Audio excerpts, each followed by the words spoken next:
My name is Maximus Decimus Meridius, commander of the armies of the North, general of the Felix Legions, loyal servant to the true Emperor of Rome, Marcus Aurelius, father to a murdered son, husband to a murdered wife, and I shall have my vengeance on Ridley Scott in this life or the next! What is this? What is this? What was this? How dare you? How dare you? You made one of the greatest movies of all time in Gladiator. You made one of the greatest characters of all time in Maximus Decimus Meridius. You got Russell Crowe his first Best Actor Oscar. You made a fantastic story with a legendary score done by Hans Zimmer. You had a stellar cast with Connie Nielsen and Oliver Reed, Joaquin Phoenix as Commodus. And you decided to make a sequel to that. Okay. Now, initially, the first idea that you had for it was, oh, I'm going to have the Roman gods bring Maximus back from the dead. Stupid, foolish. What's the point of the first story? But now you have this, where you bring in Paul Mescal, good actor, great actor, really. Let me rephrase that. Haven't seen all of his other stuff, but I know in his other stuff that I've heard that he was much, much better. Okay, so let me not disrespect him, brother. You're bringing Pedro Pascal, one of the most sought-after actors in the world right now, a world-renowned talent. You bring back Connie Nielsen, and you bring in one of the greatest of all time in Denzel Washington. Somehow, some way, you made this not good. Sorry to say, guys, I didn't like Gladiator 2. I didn't like it. Some may say, well, it's because of your inherent bias because you love the first one so much. Maybe it's possible. Maybe. I don't think so, though. I know a lot of people gave it. They're saying, oh, no, it's great. It's not as good as the first, but it's a great movie. I sat in the theater with my godfather, and I really tried. Yeah, I sat with both my uncles. I really tried to. I really wanted to like this movie. I did. I swear to goodness, I did. The trailers had me. You know, the addition of Denzel Washington. I was like, yo, like, okay. I mean, the story basis plot line. It's always like, all right, this sounds like it's gonna be legit. It's not. It's not. It's just another cash grab. And don't hit me with the argument that Campy likes to use, because I know he does it, that every movie is a cash grab. Sure, yes, every movie is put out, distributed to make money. But we, the audience, are the ones who are gravitating towards the product, and what we expect from the product is to be something good. I am not a satisfied customer. There may be other people who are satisfied with the product. That's fine. They outnumber me. That's okay. I'm just one guy. But I was not satisfied with it, considering how highly I view the first Gladiator movie and how fantastic, how great of a story it really was. And the fact that this one is 2 hours and 28 minutes and it felt like forever versus the original, which was 2 hours and 35 minutes and it flew right by. It's crazy. The pacing was off. The pacing wasn't good. Can we not call Lucius Maximus his son? If anything, he was more of a fanboy of Maximus. Wasn't his son? The boy was already born when he came back from the Crusades. Are you kidding me? He was already born, and he was already 11. He was 11 years old at that point. And there was no hint to that romantic history between him and Lucilla in the first movie at all when they first met up. Now, granted, after his wife and son were killed, and he started proving himself in the games, and she would visit him and see him more often, then yes, that's where the romance started. But there's no hints, no inkling of him being Maximus's son at all. Do you not know your own story, brother? Seriously? And again, it's basically just another rehash of the original where it's like, okay, well, he got his village raided. Now he wants to go, instead of go against uh just one individual, he's coming for the whole Roman Empire. He wants the entire Roman army. He wants General Acacius, played by Pedro Pascal. Okay. Meets slave trader, played by Denzel Washington and Macronus. Okay. And was Denzel good in the movie? Yes, he was good in the movie, but he was not best supporting actor worthy in the movie. Sadly to say.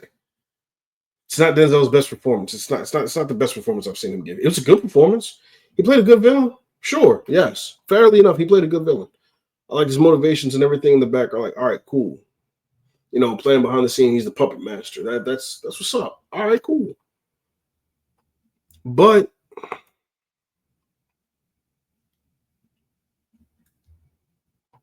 it didn't really elevate the movie in any way. It didn't really save the movie in any way.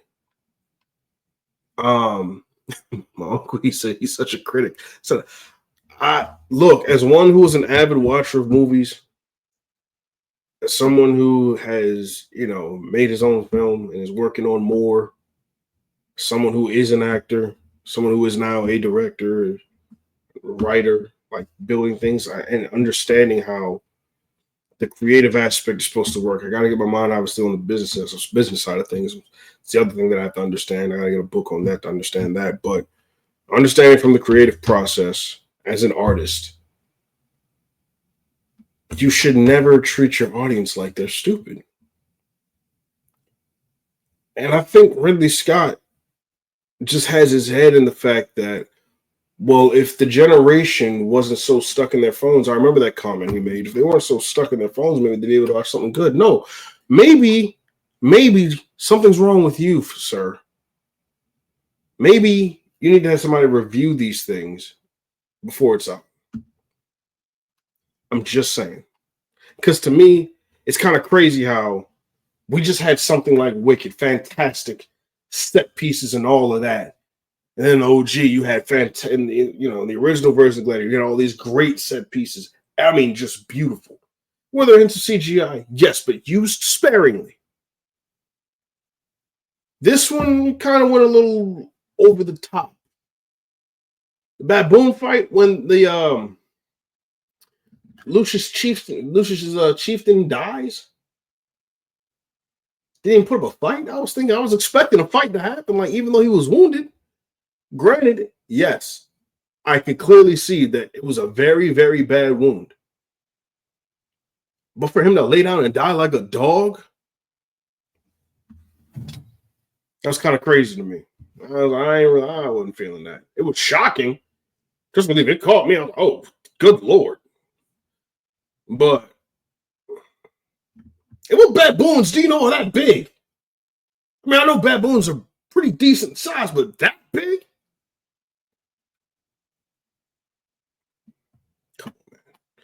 I thought the ship battle scene was all right. It was cool.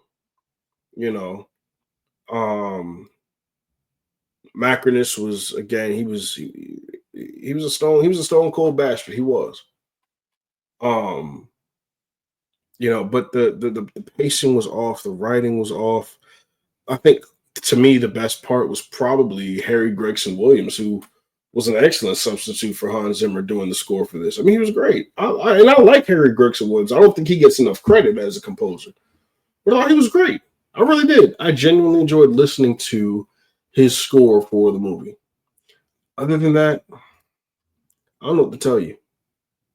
I mean, Pedro Pascal was probably, honestly, the best actor in the movie. Probably, I think he was. People say, well, did Denzel need to? He was kind of doing his Denzel thing. Did he need to have an accent or all of that? Like it's him. Let him be him. But even him being him didn't really do much. And then to the people who say, well, there was no black people in Rome, that's a freaking lie. There were. See, considering the way that Rome was going around conquering the world at the time, you don't think that there were any black people in Rome? You don't think there were any free slaves at all? Hold on one second. I'm getting a phone call. Just give me 1 second, guys. There we go. Yeah.